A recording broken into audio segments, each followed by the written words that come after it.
கர்த்தருக்குள் மிகவும் பிரியமானவர்களே, நமது அன்பர் இயேசுவின் நாமத்தினாலே உங்கள் எல்லாரையும் அன்போடு வாழ்த்தி இந்த ஓய்வு நாள் பாட தியானத்திற்கு வரவேற்கின்றேன். நாம் 2ஆம் காலண்டில் இருக்கிறோம். 2026ஆம் ஆண்டில் ஏப்ரல் டு ஜூன் இந்த மாதங்களில் தேவனோடு உள்ள உறவில் வளருதல், growing in relationship with God என்ற தலைப்பின் கீழே நாம் என்ன செய்கிறோம்? இந்த காலாண்டு முழுக்க பாடங்களை படிக்கிறோம். தேவனோடு இருக்கிற அந்த உறவில் வளர்வது நமக்கு கிடைத்திருக்கிற மிகப்பெரிய சிலாக்கியம். மனிதர்களுக்கு மட்டும்தான் இந்த மாபெரும் சிலாக்கியம் கிடைத்திருக்கிறது. ஆகவே இன்றைக்கு 2ஆம் பாடத்தை படிக்கப் போகிறோம். பாடத்தின் தலைப்பு டு நோ காட், தேவனை அறிய என்று நாம் தலைப்பை பெற்றிருக்கிறோம். மனப்பாட வசனம் யோவான் 17ஆம் அதிகாரம் 3ஆம் வசனம். ஒன்றான மெய் தேவனாகிய உம்மையும் நீர் அனுப்பினவராகிய இயேசு கிறிஸ்துவையும் அறிவதே நித்திய ஜீவன் என்று நாம் இங்கே வாசிக்கிறோம். பிரியமானவர்களே, ஒரு பெற்றோருக்கு குழந்தை பிறக்கிறது என்றால் முதலாவது நிலை பிறந்த குழந்தை, இரண்டாவது அந்த குழந்தை தவழும் குழந்தையாக மாறுகிறது. அதற்கு அப்புறம் அது நடக்கும் குழந்தை என்று அது வளர்கிறது. இப்படி ஒவ்வொரு அடியிலும் நாம் வளர்ச்சியை அந்த பிறக்கும் குழந்தையிடமிருந்து நாம் என்ன செய்கிறோம்? எதிர்பார்க்கிறோம். அதுபோலவே ஞானஸ்நானத்தின் மூலம் நாம் தேவனின் பிள்ளைகளாக பிறக்கிறோம். பரலோகத்தின் பிள்ளைகளாக நாம் பிறப்பது எப்பொழுது என்றால் மறுபிறப்பு அடையும் பொழுது ஞானஸ்நானத்தின் வழியாக நாம் தேவனுடைய பிள்ளைகளாக பிறக்கின்றோம். வேதம் சொல்லுகிறது 1 பேதுரு 2ஆம் அதிகாரம் 3ஆம் வசனத்தில், நீங்கள் வளரும்படி புதிதாய் பிறந்த குழந்தைகளைப் போல திருவசனமாகிய கலங்கமில்லாத ஞானப்பாலின் மேல் வாஞ்சையாய் இருங்கள். இப்போ கிறிஸ்துவுக்குள் பிறந்து விட்டோம். அடுத்து என்ன செய்யணும்? வளர வேண்டும். புதிதாய் பிறந்த குழந்தைகளைப் போல. அந்த குழந்தை என்ன செய்யும்? வசனத்தின் மேல் வாஞ்சையாய் இருக்கும் ஆவிக்குரிய குழந்தை. கிறிஸ்துவுக்குள் பிறந்த குழந்தை வசனத்தில் வாஞ்சையாக இருக்கணும். எப்படி தாயின் வயிற்றில் பிறந்த குழந்தை தாய்ப்பாலுக்கு வாஞ்சியாக இருக்கிறதோ அதுபோல் கர்த்தருக்குள் பிறந்த குழந்தை பரலோகத்தின் பிள்ளை திருவசனமாகிய களங்கமில்லாத ஞானப்பாலின் மேல் வாஞ்சியாக இருக்க வேண்டும். அப்போ தான் வளர முடியும். பிள்ளை வளர வளர பெற்றோருடன் உள்ள உறவில் நெருங்கி வளர்கிறதை சொல்லுவாங்களே, ஒரு 4 மாதம் கழித்து குழந்தைக்கு முகம் தெரிய ஆரம்பிச்சிடும். அப்பாவுடைய முகம் தெரியும், அம்மாவுடைய முகம் தெரியும் என்றெல்லாம் சொல்லுவார்கள். அப்போ அந்த குழந்தை வளர்ச்சி அடைய தான் பெற்றோரோடு ஒரு நெருக்கமான உறவில் வளர்கிறது. அன்பானவர்களே, தேவனுக்குள் பிறந்த நாம் பிறந்த பிற்பாடு அவருக்குள் தொடர்ந்து வளர்கிறோமா என்பதுதான் சிந்திக்க வேண்டிய மிக முக்கியமான ஒரு கேள்வி. பைபிளில் படிக்கிறோம் 2 பேதுரு 3:18, நம்முடைய கர்த்தரும் இரட்சகருமாகிய இயேசு கிறிஸ்துவின் கிருபையிலும் அவரை அறிகிற அறிவிலும் வளருங்கள் என்று நாம் பேதுரு மூலமாக வாசிக்கிறோம். அன்பானவர்களே, அப்போது வளர்ச்சி, ஆவிக்குரிய வளர்ச்சி என்பதை நாம் அடைந்து கொண்டே இருக்க வேண்டும். ஏன் அப்படி நாம் அறிய வேண்டும்? தேவனை அறியத்தான் தேவனுக்குள் நாம் வளர முடியும். அதனால தான் ஆண்டவர் இந்த 2ஆம் காலண்டில் அற்புதமான ஒரு சிலாக்கியம் கொடுத்திருக்கிறார். என்னவென்றால், தேவனோடு இருக்கிற உறவில் வளரும் பாக்கியம். அப்படி வளருவதற்கு நாம் தேவனை அறிய வேண்டும். ஜெபிப்போமா? நல்ல தகப்பனே, உம்மை அறிகிற அறிவில் நாங்கள் வளர வேண்டும் என்று எங்களுக்கு வேதம் கட்டளையிட்டிருக்கிறது.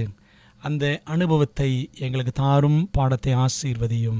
இயேசுவின் மூலம் ஜெபிக்கிறோம் நல்ல பிதாவே, ஆமென். அன்பானவர்களே, இன்றைக்கு உலகத்தை இருள் மூடியிருக்கிறது. இருள் பூமியையும் காரிருள் ஜனங்களையும் மூடும். ஆனாலும் கர்த்தர் உன்மேல் உதிப்பார் என்று ஏசாயா 60ஆம் அதிகாரத்தில் வாசிக்கிறோம். உலகத்தை மூடியிருக்கிற இருள் என்ன? What is the darkness that enshrouds the world? தேவனை பற்றிய தவறான புரிதல் என்னும் இருள் உலகை மறைத்து கொண்டிருக்கிறது. மனிதர்கள் அவரது குணத்தை, தேவனுடைய குணத்தை பற்றிய அறிவை இழந்து வருகின்றனர். அது தவறாக புரிந்து கொள்ளப்பட்டு தவறாக விளக்கப்பட்டுள்ளது. தேவனுடைய அன்பை தவறாக புரிந்திருக்கிறோம், தவறாக விளக்கம் பெற்றிருக்கிறோம். இக்காலத்தில் தேவனிடமிருந்து ஒரு செய்தி அதன் செல்வாக்கில் வெளிச்சம் கொடுக்கிற மற்றும் அதன் சக்தியில் மீட்கிற ஒரு செய்தி அறிவிக்கப்பட வேண்டும். அவரது குணம் அறிவிக்கப்பட வேண்டும். We must declare the character of God. உலகின் இருளுக்குள் அவரது மகிமையின் ஒளி, அவரது நன்மை, கருணை மற்றும் சத்திய ஒளி பிரகாசிக்க வேண்டும்.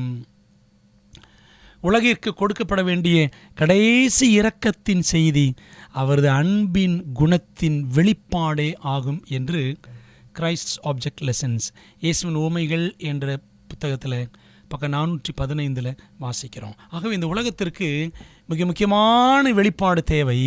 ஏனென்றால் இந்த உலகத்தை இருள் மூடி இருக்கிறது. என்ன இருள்? தேவனை குறித்த தவறான புரிதல் என்னும் இருள். ஆகவே என்ன வெளிச்சம் வீச வேண்டும் என்றால் தேவனுடைய அந்த அன்பின் குணத்தை பற்றிய வெளிப்பாடு வெளிச்சமாக இந்த உலகத்திற்குள்ளே பிரகாசிக்க வேண்டும். அன்பான தேவ ஜனங்களே, ஏன் இதை நாம் செய்ய வேண்டும்? நம் தேவனை அறிய வேண்டும், தேவனை அறிவிக்க வேண்டும். இதுதான் நமக்கு இருக்கிற மிக முக்கியமான பணி என்பதை மறந்துவிடக்கூடாது. ஏனென்றால் தேவ குணத்தை சந்தேகித்து முதலாக அவருக்கு எதிராக கலகம் செய்தவன் லூசிஃபர் என்பதை நாம் அறிந்திருக்கிறோம். டெஸ்டிமனிஸ் ஃபார் தி சர்ச், சபைகளுக்கான சாட்சியாகமங்கள் 5ஆம் பாகம் 740 பக்கத்தில் பாருங்கள். மனிதர்களின் மனங்களை தேவனை பற்றிய அறிவை பெறுவதிலிருந்து தடுக்கும் விஷயங்களில் ஈடுபடுத்துவதே சாத்தானின் இடைவிடாத ஆராய்ச்சியாகும். சாத்தான் இடைவிடாமல் ஆராய்ச்சி பண்ணிகிட்டு இருக்கிறான். எப்படிப்பட்ட ஆராய்ச்சின்னா, மனிதர்களுடைய மனங்களை டைவர்ட் பண்ணிடணும், தேவனை பற்றி அறியக்கூடாது, அவரோடு இருக்கிற உறவில் வளரக்கூடாது என்பதுதான் அவனுடைய இடைவிடாத ஆராய்ச்சி. இதுக்கு என்னவெல்லாம் செய்ய வேண்டுமோ அதையெல்லாம் பிசாசு செய்து கொண்டிருக்கிறான் என்று நாம் தீர்க்க தரிசன ஆவியிலே படிக்கிறோம். அன்பானவர்களே, பாருங்க, மாபெரும் போராட்டம் தொடங்கியதிலிருந்து தேவனின் குணத்தை தவறாக சித்தரிப்பது மற்றும் அவரது சட்டத்திற்கு எதிராக கலகத்தை தூண்டுவதே சாத்தானின் நோக்கமாக இருந்து வருகிறது. மேலும் இப்பணி வெற்றி வாகை சூடியது போல் தெரிகிறது என்று முற்பிதாக்களும் தீர்க்கதரிசிகளும் பேட்ரிக்ஸ் அண்ட் ப்ராஃபிட்ஸ் என்ற புத்தகத்தில் பக்கம் 338 வாசிக்கிறோம். தேவனுடைய குணத்தை தவறாக சித்தரிப்பது, அவர் சட்டத்திற்கு எதிராக கலகத்தை தூண்டுவது. அவருடைய குணம் எங்கே சித்தரிக்கப்பட்டிருக்கிறது என்றால் அவருடைய 10 கட்டளைகளில்தான் தேவனுடைய குணம் வெளிப்படுகிறது. 10 commandments or the transcript of God's character. தேவனுடைய குணத்தின் ஒரு வடிவம்தான், படிவம்தான் 10 கட்டளைகள். இன்றைக்கி உலகத்தில் அந்த போராட்டம் தான் நடக்குது. அவனுடைய பிரமாணங்கள் வேண்டாம், அவசியமில்லை, சிலுவையில் ஒழிக்கப்பட்டது என்றெல்லாம் தேவ குணத்திற்கு எதிராக சாத்தான் செய்கிற கலகத்தின் வெளிப்பாடு தான் ஆண்டுடைய பிரமாணங்கள் புறக்கணிக்கப்படுகிற ஒரு காரியத்தை இன்றைக்கு நாம் சபைகளிலே பார்க்கிறோம். ஆகவே அவன் இப்படி தேவனுடைய குணத்தை தவறாக சித்தரிக்கிற இந்த பணியில் அவன் வெற்றி பெற்றது போலவும் ஏறக்குறைய நமக்கு தெரிகிறது. ஆனாலும் அது அவனால் கூடாது. அவன் எப்படி இந்த தேவகுணத்தை தவறாக சித்தரிக்கும் பணியை செய்தான் என்றால், பரலோகத்தில் எசேக்கியேல் 28ஆம் அதிகாரம் 16-18 வசனங்கள் பாருங்கள். உன் வியாபாரத்தின் மிகுதியினால் உன் கொடுமை அதிகரித்து நீ பாவம் செய்தாய். லூசிஃபர் பற்றி சொல்லியிருக்கிறது.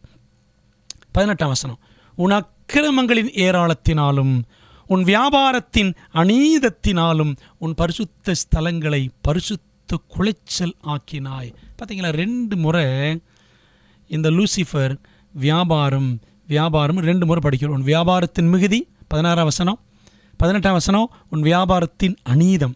மிகுதியாக வியாபாரம் செய்தான், அநீதியாய் அந்த வியாபாரத்தை செய்தான். வியாபாரம் என்றாலே பொதுவாக உலகத்திலே பொய்களை சொல்லி, இல்லாத பொல்லாத எல்லாம் சொல்லி அந்த பொருளை வாடிக்கையாளர்களிடத்தில், ஜனங்களிடத்தில் தள்ளி விடுவது. இதுதான் வியாபாரம். அப்போது சாத்தான் என்ன வியாபாரம் செய்தான் பரலோகத்தில் என்றால் தேவனை பற்றி பொய் பிரச்சாரம் செய்தான். அதுவே லூசிஃபரின் வியாபாரம் ஆகும். பரலோகத்தில் 1/3 தூதர்களை தன் பக்கம் இழுத்து கொண்டான். நம்ம அதை வெளிப்படுத்தல் 12:4 படிக்கிறோம். அதன் வால் வானத்து நட்சத்திரங்களில் 1/3 இழுத்து கொண்டது அப்படின்னு படிக்கிறோம். தீர்க்க தரிசனத்தில் பாருங்க, வால் என்றால் யார்? நீங்கள் ஏசாயா 9ஆம் அதிகாரம் வசனம் 15 நீங்கள் படித்து பாருங்கள். வால் என்பதற்கு ஒரு அழகான விளக்கம் இருக்கிறது. பொய்ப்போதகம் பண்ணுகிற தீர்க்கதரிசியே வால். வால்னா என்ன அர்த்தம்? தீர்க்க தரிசனத்தில் பொய்ப்போதகம் பண்ணுகிற தீர்க்கதரிசியே வால். அப்போ சாத்தான் பரலோகத்தில் பொய்ப்போதகம் பண்ணக்கூடிய ஒரு கள்ள தீர்க்கதரிசியாக மாறிவிட்டான். அதுதான் லூசிஃபரின் வியாபாரம். தேவனுடைய குணத்தை தவறாக சித்தரித்தான். அதுதான் பரலோகத்தில் அவன் உண்டு பண்ணின கலகம். அன்பானவர்களே, ஆகவே தேவ குணத்தை நாம் அறிய வேண்டும். சாத்தான் தேவ குணத்தை அறிய விடாதபடி ஜனங்களை பல விதங்களில் அவன் தடுக்கிறான் அப்படின்னு படித்தோம். ஆனால் நாம் என்ன செய்யணும்? தேவனை அறிகிற அறிவில் வளர வேண்டும். தேவ குணம் 2 வகையாக பிரிக்கப்படுகிறது. ஒன்று, பகிரப்பட முடியாத தேவ குணங்கள், இன்கம்யூனிகபிள் அட்ரிபியூட்ஸ் ஆஃப் காட். அதாவது அந்த குணங்கள் அவர்கிட்ட மட்டும்தான் இருக்கும், அதை நாம் பின்பற்ற முடியாது. நம்மிடத்தில் அந்த குணம் வெளிப்பட வாய்ப்பு குறைவு. 2வது என்னவென்றால் பகிரப்படக்கூடிய தேவ குணங்கள், கம்யூனிகபிள் அட்ரிபியூட்ஸ் ஆஃப் காட். குணங்கள் பகிரப்படக்கூடிய குணங்கள் என்றால் அது அவர்கிட்ட இருக்கும், அது நாமும் பெற்றிருக்க வேண்டும் என்று தேவன் நம்மிடத்தில் விரும்புகிறார். இப்படி தேவ குணங்களை 2ஆக நாம் பிரித்து படிக்கலாம். முதலாவது பாருங்க, பகிரப்பட முடியாத தேவ குணங்கள் என்ன அப்படின்னா, முதலாவது சர்வ வியாபி, ஆம்னி பிரசன்ட். சங்கீதம் 139 முழுக்க படித்து பாருங்கள். தேவனே, நான் வானத்திற்கு ஏறினாலும் நீர் அங்கே இருக்கிறீர், நான் பாதாளத்தில் படுக்கை போட்டாலும் நீர் அங்கேயும் இருக்கிறீர். என்ன அர்த்தம்? தேவன் எங்கும் இருக்கக்கூடியவர், சர்வ வியாபி, எல்லா இடங்களிலும் அவர் இருக்கிறார். சர்வ வியாபி அப்படின்னு முதல் குணம். நம்ம எல்லாரும் எல்லா இடத்துலையும் இருக்க முடியுமா? இல்லை. நாம் சென்னையில் இருக்கிறோம் என்றால் அதே நேரத்தில் மதுரையில் இருக்க முடியுமா? முடியாது. அது தேவனுடைய குணம், அது பகிரப்பட முடியாத தேவ குணம். 2வது பாருங்கள், அவர் சர்வ வல்லவர், ஆம்னிபொட்டன்ட். தேவரீர் சகலத்தையும் செய்ய வல்லவர். யோபு 42:2 படிக்கிறோம், நீர் செய்ய நினைத்தது தடைபடாது என்பதை அறிந்திருக்கிறேன். நாம் சர்வ வல்லவரா அப்படின்னா கிடையாது, நாம் சாதாரண மனிதர்கள். ஆக இந்த குணம் அவருக்கு மட்டும்தான் உண்டு. 3வது, அவர் சர்வஞானி, ஒம்னிஷியன்ட், சர்வத்தையும் அறிந்தவர். எபிரேயர் 4:13, அவருடைய பார்வைக்கு மறைவான சிருஷ்டி ஒன்றும் இல்லை, சகலமும் அவருடைய கண்களுக்கு முன்பாக நிர்வாணமாயும் வெளியரங்கமாயும் இருக்கிறது, அவருக்கே நாம் கணக்கு ஒப்புவிக்க வேண்டும். எல்லாருடைய இருதயங்களில் உள்ளதையும் அவர் அறிந்திருக்கிறார் என்று யோவான் 2ஆம் அதிகாரம் கடைசி வசனத்தில் நம்ம படிக்கிறோம். மனுஷரின் உள்ளத்தில் உள்ளதை அவர் அறிந்திருந்தபடியால். அன்பானவர்களே, நமக்கு தெரியுமா மற்றவங்க மனசுக்குள்ள என்ன இருக்குன்னு? தெரியாது. அது தேவனுடைய குணம், சர்வத்தையும் அறிந்த சர்வஞானி அவர். 4வது, அவர் நித்தியமானவர், இட்டர்னல் இன் நேச்சர். ஏசாயா 57:15 படிக்கிறோம், நித்திய வாசியும் பரிசுத்தர் என்கிற நாமம் உள்ளவருமாகிய மகத்துவமும் உன்னதமானவர் சொல்லுகிறார். பார்த்தீங்களா, அவர் எப்படிப்பட்டவர் என்றால் நித்தியவாசி, நித்தியமான தேவன். நாம் பாவிகள், எல்லைக்குட்பட்டவர்கள். ஆனால் தேவன் எல்லையில்லாத தேவன். ஆனால் நம்மையும் அழியாமை உடையவர்களாக அவர் மாற்ற வேண்டும் என்றுதான் இந்த உலகத்தில் படைத்தார். மரணம் நமக்கு ஏற்படக்கூடாது என்பதுதான் அவருடைய திட்டம். மரணம் என்பது படைப்பில் ஒரு திட்டமாக இருக்கவே இல்லை, அன்பானவர்களே. ஆனால் பாவத்தினால் நம்முடைய நிலைமை அழிவுக்கேதுவாக மாறிவிட்டது. தேவன் நித்தியமானவர், சரிங்களா? அது அவருடைய பகிரப்பட முடியாத குணம். ஒருவராய் சாவாமை உள்ளவர் அவர்தான் அப்படின்னு பைபிளில் நம்ம படிக்கிறோம். அன்பானவர்களே, நம்ம 1 தீமோத்தேயு 6ஆம் அதிகாரத்தில் வாசிக்கிறோம், ஒருவராய் சாவாமை உள்ளவர். ஐந்தாவது அவருடைய பகிரப்பட முடியாத குணம் என்னவென்றால் அவர் மாறாதவர், இம்யூட்டபிள் காட், அன்சேஞ்சபிள் காட். மல்கியா 3:6 பாருங்க, நான் கர்த்தர், நான் மாறாதவர் அப்படின்னு படிக்கிறோம். மனிதன் எப்படிப்பட்டவன்? அவன் மாறக்கூடியவன். பொய் சொல்ல தேவன் மனிதன் அல்ல, மனம் மாற அவர் மனுபுத்திரனும் அல்ல என்று என்னாகும் புத்தகத்தில் 23 அந்த வசனத்தை, அந்த 23ஆம் அதிகாரத்தில் படிக்கிறோம். அன்பான தேவ பிள்ளைகளை, மனிதன் மனம் மாறக்கூடியவன், தேவன் அப்படிப்பட்டவர் அல்ல. ஆகவே இந்த 5 குணங்களும் அவருடைய பகிரப்பட முடியாத தேவ குணங்கள். நம்ம 2வது பகுதி என்ன பார்க்க போகிறோம்னா, தேவனுடைய பகிரப்படக்கூடிய தேவ குணங்கள். அதுதான் இன்றைக்கி உள்ள பாடத்தில் அதிகமாய் சொல்லப்பட்டிருக்கிறது. இதுலேயும் நம்ம 4 காரியங்கள் பார்க்க போகிறோம். முதலாவது பாருங்கள், அவர் பரிசுத்தர். அவர் காட் இஸ் ஹோலி. லேவியராம் 20:26 கர்த்தராகிய நான் பரிசுத்தராய் இருக்கிறபடினாலே நீங்களும் எனக்கேற்ற பரிசுத்தவான்களாய் இருப்பீர்களாக. நீங்கள் என்னுடையவர்களாய் இருக்கும்படிக்கு உங்களை மற்ற ஜனங்களை விட்டு பிரித்தெடுத்தேன். அப்போ தேவன் பரிசுத்தர், நீங்களும் பரிசுத்தராயிருங்கள், எனக்கேற்ற பரிசுத்தவான்களாயிருங்கள் என்று தேவன் சொல்லுகிறார். பரிசுத்தம் என்றால் என்ன? ஆண்டு சொல்லாரு, நான் உங்களை பிரித்தெடுத்தேன், செட் அபார்ட். தேவன் நம்மளை பிரித்து எடுத்திருக்கிறார். உலகத்திலிருந்து நம்ம வித்தியாசமாக இருக்க வேண்டும் என்று அழைத்து இருக்கிறார். உலகத்தார் போலவே நம்ம இருந்து விடக்கூடாது, நம்மை பிரித்து எடுத்திருக்கிறார். அன்பானவர்களே, 2வது என்ன குணம் என்றால் அவர் அன்புள்ளவர். 1 யோவான் 4:8 படிக்கிறோம், அன்பில்லாதவன் தேவனை அறியான், தேவன் அன்பாகவே இருக்கிறார். 3வது பகிரப்படக்கூடிய தேவகுணம் என்னவென்றால் அவர் உண்மை உள்ளவர், ஃபெய்த்ஃபுல். God is faithful. 2 தெசலோனிக்கேயர் 3:3 படிக்கிறோம், கர்த்தரோ உண்மை உள்ளவர், அவர் உங்களை ஸ்திரப்படுத்தி தீமை நின்று உங்களை விலக்கி காத்து கொள்வார். அவர் உண்மையுள்ள தேவன். 4வது அவருடைய குணம் நீதி உள்ளவர். பாருங்களேன், இந்த குணம் எல்லாம் அவர்கிட்ட இருக்கும், நம்மிடத்திலும் இருக்க முடியும். அந்த குணத்தை தேவன் நமக்குள்ளா கிருபையாக வளர்க்க வல்லவராயிருக்கிறார். ஏசாயா 30:18 படிக்கிறோம் பாருங்க, கர்த்தர் நீதி செய்கிற தேவன், நீதி உள்ளவர். நாமும் நீதியாய் இந்த உலகத்தில் வாழ அவர் நமக்கு பலன் கொடுக்கிறார். 5வது அவர் இரக்கமுள்ளவர், கைண்ட் இஸ் கைண்ட்.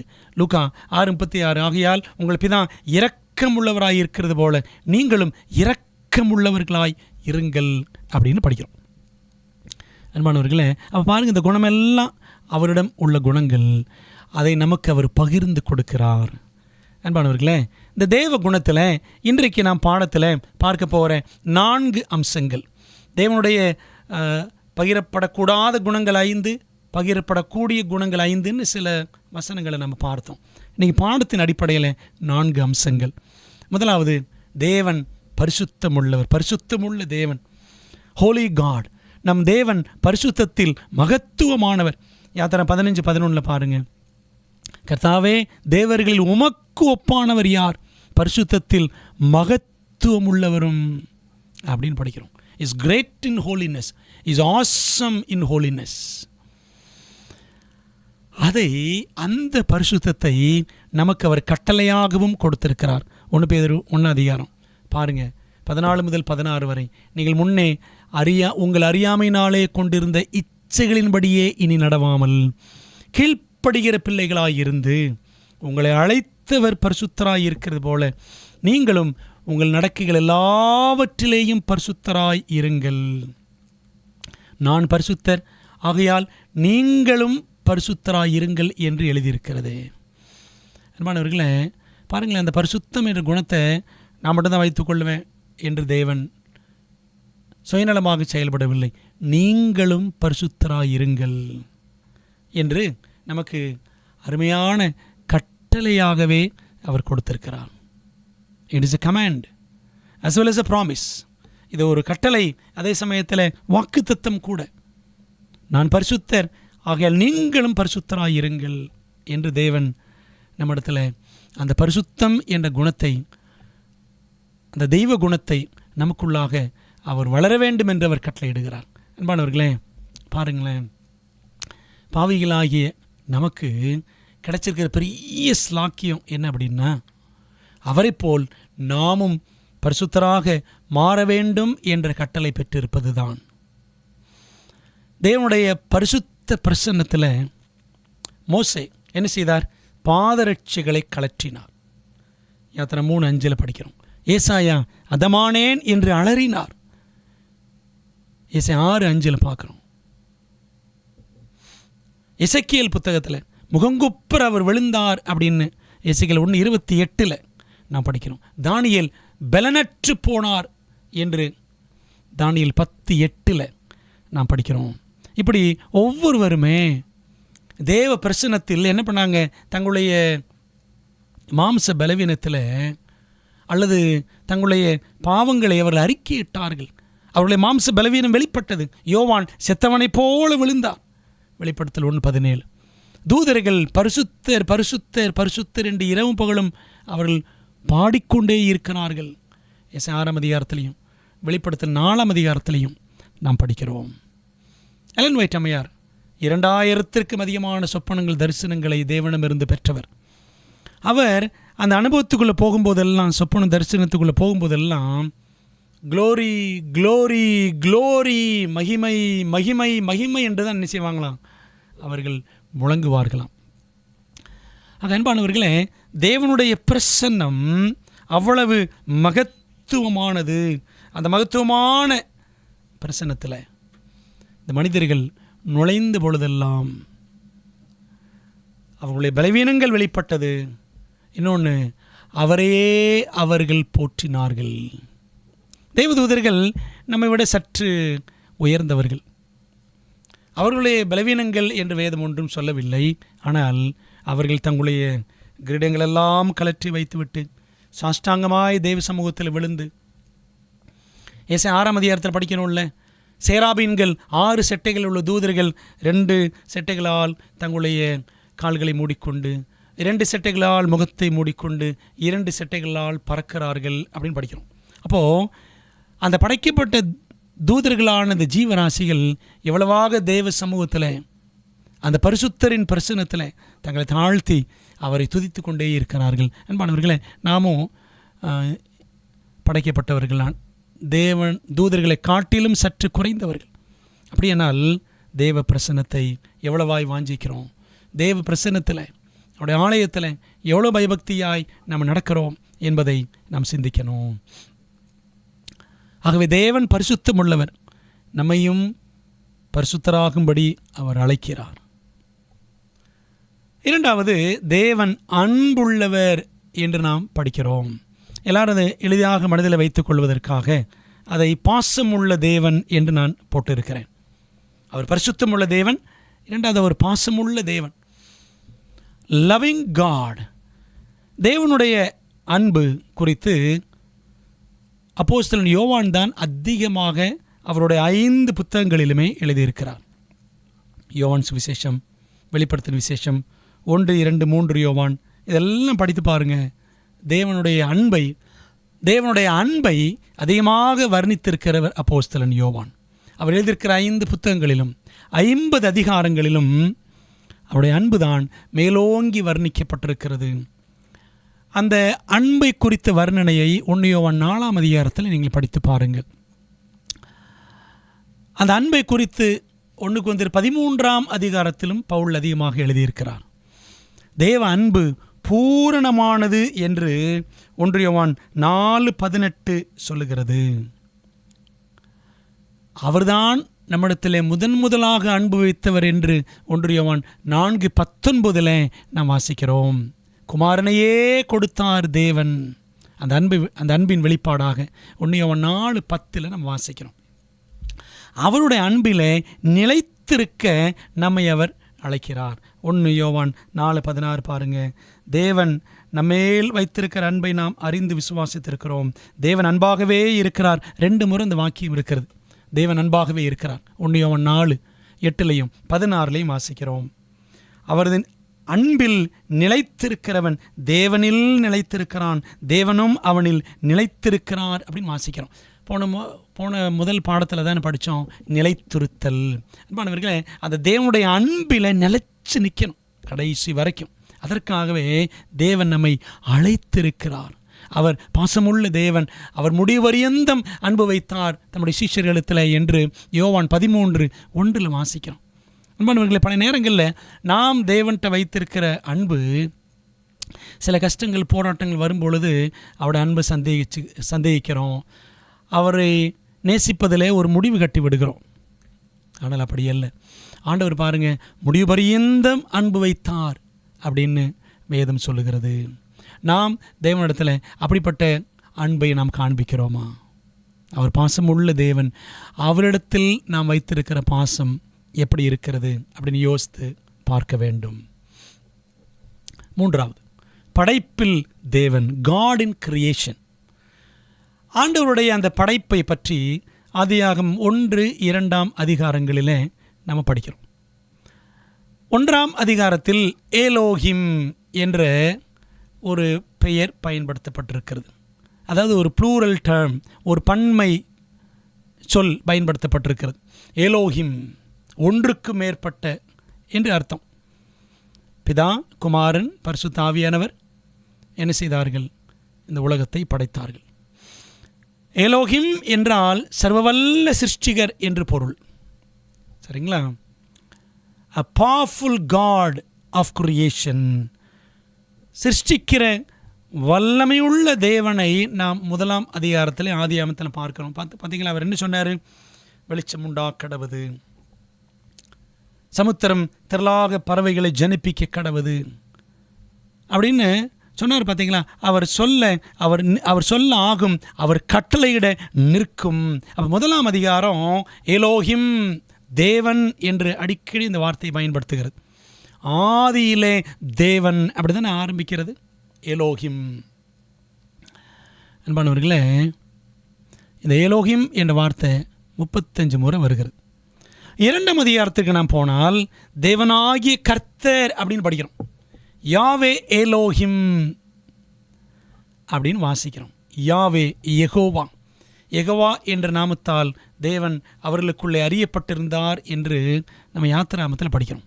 அன்பானவர்களே, இந்த யாவே ஏலோஹிம் என்றால் தம் ஜனத்துடன் உடன்படிக்கை உறவில் உள்ள தேவன் அப்படின்னு அர்த்தம். உடன்படிக்கைன்னா 2 பேர் செய்து கொள்ளுகிற காரியம்.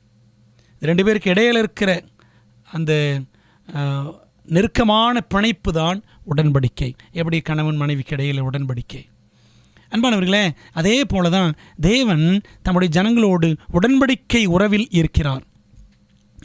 என்ன அர்த்தம்னா, 2ஆம் அதிகாரத்தில் ஆதியாகமத்தில் படிக்கும் பொழுது இந்த யாவே ஏலோஹிம், தேவனாகிய கர்த்தர், அவர் எப்படி செயல்படுகிறார் என்றால் அவர் மனுக்குலத்தோடு மிக நெருக்கமாக செயல்படுகிறார். ஆதியாகமம் 2:7 பாருங்க. தேவனாகிய கர்த்தர் அப்படின்னு படிக்கிறோம். மனுஷனை பூமியின் மண்ணினாலே உருவாக்கி ஜீவ சுவாசத்தை அவன் நாசியிலே ஊதினார், மனுஷன் ஜீவாத்மா ஆனான் அப்படின்னு படிக்கிறோம். மனிதனை மட்டுமே தேவன் நெருங்கி வந்து படைத்தார். அதான் அர்த்தம். தேவாதி தேவன் குனிந்து மண்டியிட்டு தொட்டு மண்ணை பிசைந்து வாயோடு வாய் வைத்து மானிட படைப்பில் அவர் எவ்வளவு நெருக்கமாக செயல்பட்டிருக்கிறார். எரேமியா 23:23 படிச்சிங்கன்னா அவர் சமீபத்திற்கும் தேவன், தூரத்திற்கும் தேவன். a transcendent God and immanent God அப்படின்னு சொல்லுவாங்க. சமீபத்தின் தேவன், தூரத்தின் தேவன். பாருங்களேன், ஆதியாகமம் 1ஆம் அதிகாரத்தில் தூரத்திலிருந்து அவன் சகலம் உண்டாக்கடவுது அப்படின்னு சொல்கிற மாதிரி தெரியுது. சரிங்களா? உண்டாக்கடவுது அதாவது ஒரு டிஸ்டன்ஸோடு படைக்கிறார். ஆனால் 2ஆம் அதிகாரத்தில் மனிதனர் படைக்கும் பொழுது தான் நெருங்கி வந்து படைக்கிறார், தொட்டு படைக்கிறார். 1ஆம் அதிகாரம் a powerful God of creation. 2ஆம் அதிகாரம் a personal God of salvation. படைக்கிற வல்லமையுள்ள தேவனை 1ஆம் அதிகாரத்தில் பார்க்கிறோம். ரட்சிப்பதற்காக நெருங்கி வருகிற ஒரு தனிப்பட்ட நெருக்கமுள்ள தேவனை 2ஆம் அதிகாரத்தில் நாம் பார்க்கிறோம். அன்பானவர்களே, அப்போஸ்தலர் 17:27-28 படிக்கிறோம். அவர் நம்மில் ஒருவருக்கும் தூரமானவர் அல்லவே, ஏனெனில் அவருக்குள் நாம் பிழைக்கிறோம், அசைகிறோம், இருக்கிறோம் என்று பவுல் சொல்லுகிறார். அன்பான தேவ பிள்ளைகளே, அப்போ பாருங்களேன், தேவன் எவ்வளவு மனுக்குலத்தோடு மிகவும் நெருக்கமாக நெருக்கமாக இருக்கிறார். நாம் அவரிடத்தில் நெருக்கமாக இருக்கிறோமா? தேவனை அந்த அறிகிற அனுபவத்தில் ஆதாம் ஏவாளை அறிந்தான், அவள் கர்ப்பவதியாகின்னு ஆதியாகமம் 4:1 வாசிக்கிறோம். அன்பானவர்களே, அப்போ அறிதல் என்பது கணவன் மனைவிக்கு இடையில் இருக்கிற அந்த நெருக்கத்தை சுட்டி காட்டுவதற்காக நாம் பைபிளில் படிக்கிறோம். ஆதாம் ஏவாளை அறிந்தான், அது நெருக்கம். அன்பானவர்களே, அப்போ அறிதல், தேவனை அறிவது என்பது தேவனோடு ஒரு நெருக்கமான உறவு வைத்திருப்பதை சுட்டி காண்பிக்கிறது. நமக்கு அப்படிப்பட்ட உறவு இருக்கிறதா என்பதை நாம் சிந்திக்கணும். 4வதாக, பக்கத்திலேயே இருக்கும் தேவன், God with us. இம்மானுவேல் அப்படின்னு, அந்த இம்மானுவேல் என்ற வார்த்தைக்கான அர்த்தம் தான் God with us, தேவன் நம்மோடு இருக்கிறார். அதனால தான் மனதில் எளிதாக வைத்துக்கொள்வதற்காக இந்த வார்த்தைகளை நாம் பார்க்கிறோம். பரிசுத்தமுள்ள தேவன், பாசமுள்ள தேவன், படைப்பில் தேவன், நம்மிடம் நெருங்கி வந்த தேவன், நம்மோடு கூடவே இருக்கும் தேவன், பக்கத்திலேயே இருக்கும் தேவன். பாருங்களேன், சங்கீதம் 16:8 தாவீது சொல்கிறாரு, கர்த்தரை எனக்கு முன்பாக நான் வைத்திருக்கிறேன், எப்பொழுதும் எனக்கு முன்பாக வைத்திருக்கிறேன், அவர் என் வலது பார்சத்தில் வலது பக்கத்தில் இருக்கிறபடியால் நான் அசைக்கப்படுவதில்லை. கர்த்தர் உன் வலது பக்கத்தில் உனக்கு நிழலாயிருக்கிறார். சங்கீதம் 121:5. நிழலாயிருக்கிறார்னா நிழல் கூடவே வந்துக்கிட்டு இருக்கோம், தேவனும் கூடவே வருகிறார். உபாகமம் 31 முதல் 8 வசனங்கள் படித்து பாருங்கள். கர்த்தர் தாமே உனக்கு முன்பாக போகிறவர், அவர் உன்னோடு இருக்கிறார் அப்படின்னு படிக்கிறோம். இது உலகத்தின் முடிவு வந்திரும் சகல நாட்களிலும் உங்களோடு இருக்கிறேன் என்று இயேசு சொன்னார், மத்திய 28:20. எசேக்கியேல் 48:35 அவர் யெகோவா ஷம்மா, கூடவே இருக்கும் தேவன், the Lord is there அப்படின்னு படிக்கிறோம். யெகோவா ஷம்மா என்றால் the Lord is there. தமிழில் மொழிபெயர்க்கிறாங்க கூடவே இருக்கும் தேவன். ஏசாயாலையும் மத்தேயுலையும் அவர் இம்மானுவேல் என்று அழைக்கப்படுகிறார். அன்பான தேவ ஜனங்களே, அப்போது இந்த தேவன் நம்ம கூடவே இருக்கிறார். தேவனை அறியாத ஒரு நபரிடத்தில் நம்ம யாரை பற்றி சொல்லுவோம்? முதலாவது இயேசுவை பற்றி தான் சொல்லுவோம். அவரே பிதாவை பரிபூர்ணமாய் வெளிப்படுத்த வந்தவர், வெளிப்படுத்தவும் செய்தார். யோவான் 14:9 பாருங்க. அதற்கு இயேசு, பிலிப்புவே, இவ்வளவு காலம் நான் உங்களுடனே கூட இருந்தும் நீ என்னை அறியவில்லையா? என்னை கண்டவன் பிதாவை கண்டான். பார்த்தீங்களா? அப்போது நாம் கிறிஸ்துவோடு நெருங்கி நடக்கும் பொழுது, கிறிஸ்துவை அதிகமாய் அறியும் பொழுது பிதாவோடும் நெருங்கி நடக்கிறோம், பிதாவையும் அதிகமாய் அறிந்து கொள்ளுகிற அனுபவத்தில் வளர்கிறோம். ஏனென்றால் கிறிஸ்துவே பிதாவை பூர்ணமாய் நமக்கு வெளிப்படுத்தினவர்.